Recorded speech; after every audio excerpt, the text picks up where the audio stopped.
Let me ask you something. What would you do if the person you trusted most, the one you thought would protect you, pushed you into the path of a speeding car while you were carrying their child inside you? Can you imagine that? Can you feel that sting in your chest right now? This isn't just a story about betrayal. It's about what happens when fate itself decides to step in. A millionaire, powerful and cold, thought he could destroy the woman who loved him most. But life doesn't let cruelty go unpaid, does it? I want you to stay with me because the story you're about to hear isn't just drama. It's a mirror that shows you how strong you are as a woman. Maybe you've been hurt. Maybe you've been abandoned. Maybe you know what it feels like to stand in the middle of a storm and wonder if you ever see the sun again. If that's you, then trust me, you are not here by accident. And before we dive in, my friends, I need to ask you one more thing. If this story touches your heart, if it makes you think of someone who needs hope right now, please hit that like button, share this video, and subscribe to our channel. Because together, we're not just watching stories, we're healing through them. The night was cold and wet. Zario streets glimmered with rain, cars moved fast, people hurried home. On one of those streets, a young woman stood shaking. Her name was Nina Alaba. She was 6 months pregnant, and the man who just pushed her into a moving car was her husband, Richard Alaba.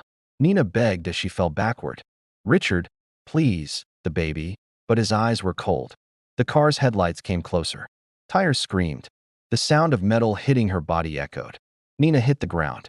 Pain shot through her body. People ran to her. Someone shouted to call for an ambulance. A man took off his jacket and covered her. She could barely speak. "My baby, please save my baby." A kind man who saw everything rushed her to the hospital. His name was Mr. Ola. He stayed with her until doctors took her inside. Hours later, when Nina woke up, Mr. Ola was still there. "Thank God you're awake," he said gently. "The baby is fine. You both survived." Tears rolled down Nina's face. Mr. Ola's voice became serious. "That man who pushed you, who is he?" Nina closed her eyes. Shame filled her chest. "My husband. Your husband." Mr. Ola stood up, angry. "I will report this to the police. He tried to kill you and your child. He must pay." But Nina shook her head weakly. "No, sir, please. Thank God for saving my life. Let me recover first." He hesitated, then said quietly, "Why would your husband do such a thing?" Nina stared at the ceiling. "Because I wasn't enough for him." Mr. Ola frowned. "I don't understand. Tell me what happened." Nina took a deep breath and began to speak. Her voice weak but steady. "I met Richard at the library where I worked. I was just a simple girl back then, earning little, helping people find books. One day, his company rented our small meeting hall. That's how we met. He was charming, confident, well-dressed. He made me feel seen, like I mattered. When he asked me to marry him, I thought I had arrived." She gave a bitter smile. "But after marriage, everything changed. Richard said working in a library didn't fit his status. He told me to stop. I thought it was love, that he just wanted to take care of me. So I agreed. I cooked, cleaned, washed his clothes, tried to be the wife he wanted. I did everything to please him." Her voice broke. "But no matter what I did, it was never enough.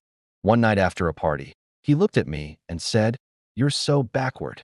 Just because I wore a simple gown, yet he never gave me money for better clothes." She paused. "He compared me to sophisticated women, women who wore designer shoes and perfume. But he didn't know I was managing with the little change left after cooking soup." She shook her head slowly. "He stopped giving me money. I begged neighbors for food. Sometimes I owed our gateman. And even when I was pregnant, he still wouldn't let me work. He said, 'I married you to serve me. If you start working, who will cook for me? Who will wash my clothes?'" Mr. Ola clenched his fists. "That's wickedness." Nina nodded weakly. "The day he pushed me, I was sick and hungry. I hadn't eaten since morning. I begged him to buy medicine for me.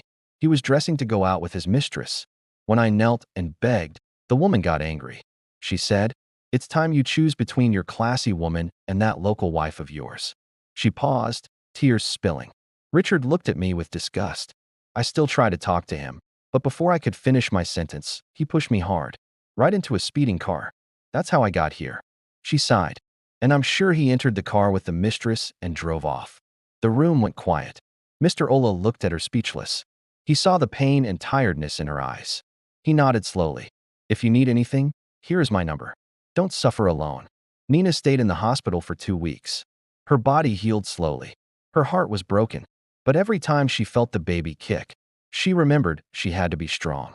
Richard never came to see her, not once. Instead, she heard from neighbors that he was already living with his mistress. He chose her over Nina. When Nina finally left the hospital, she had nowhere to go. Richard's house was no longer hers. So, she went back to her father's small house in K2, the same neighborhood she grew up in, the same place Richard had once mocked. Her father, Papa Obi, welcomed her with open arms. "My daughter, you are home now. You are safe." Nina cried in his arms that night, but she made a decision. She would not let this destroy her. After she healed and gave birth to a healthy baby girl, she went back to her library job. Her co-workers were shocked to see her. "Nina, you're back." "Yes," she smiled. "I need to work. I need to take care of my daughter." The pay was small, just 45,000 naira a month, but Nina didn't complain. She worked hard. During her breaks, she would write. She wrote about everything that happened to her. The marriage, the betrayal, the night Richard pushed her into that car. One day, her supervisor, Mrs. Tolu, saw her writing. "What are you working on?" Nina hesitated. "A book about my experience. I want to tell women to never depend completely on a man.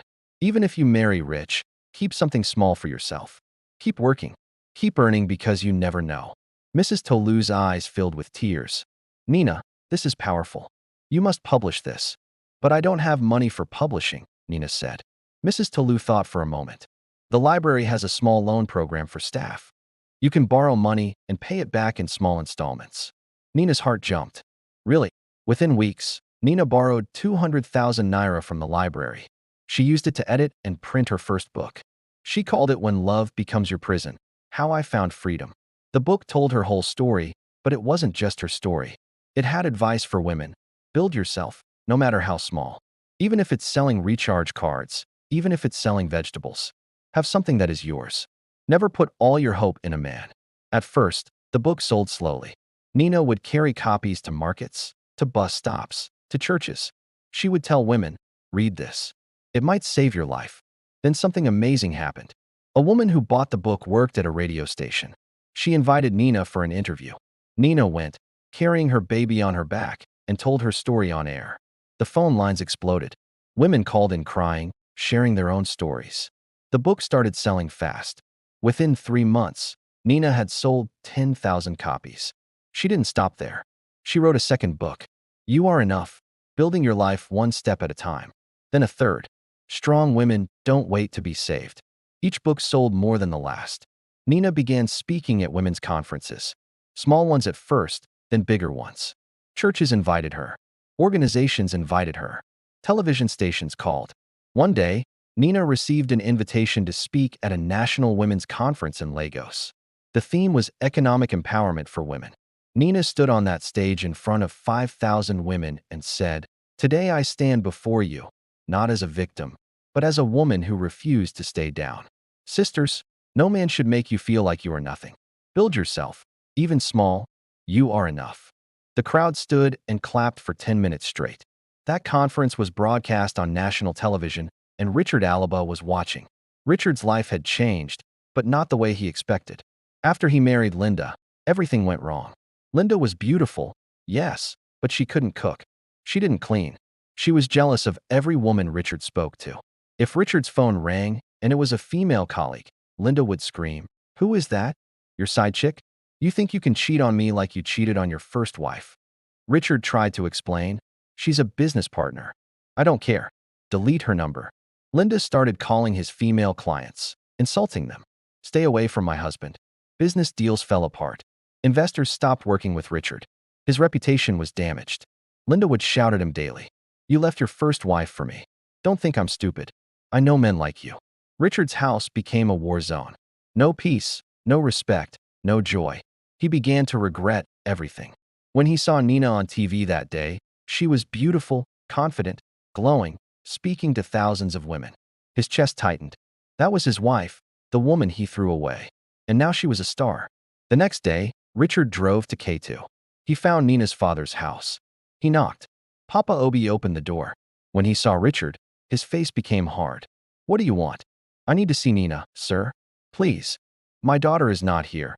And even if she was, why would she see you? You nearly killed her." Richard's voice cracked. "I made a mistake. I want to apologize." I want her back. Papa Obi laughed bitterly. Now you want her back. Where were you when she was bleeding on that street? Where were you when she was crying in the hospital? Go away. My daughter has moved forward. You stay in your past. He slammed the door. Richard didn't give up. He found out Nina would be speaking at a women's summit in Lagos. He went there and waited outside until the event ended. When Nina came out, surrounded by women asking for autographs, Richard pushed through. Nina, please. I need to talk.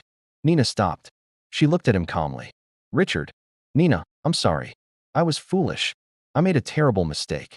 Can we talk, please? Nina studied him for a long moment. Then she said, What is it? Richard poured out his heart. I was blind. I didn't value you. I chose the wrong woman. Linda has made my life hell. My business is suffering. I have no peace. Nina, I need you.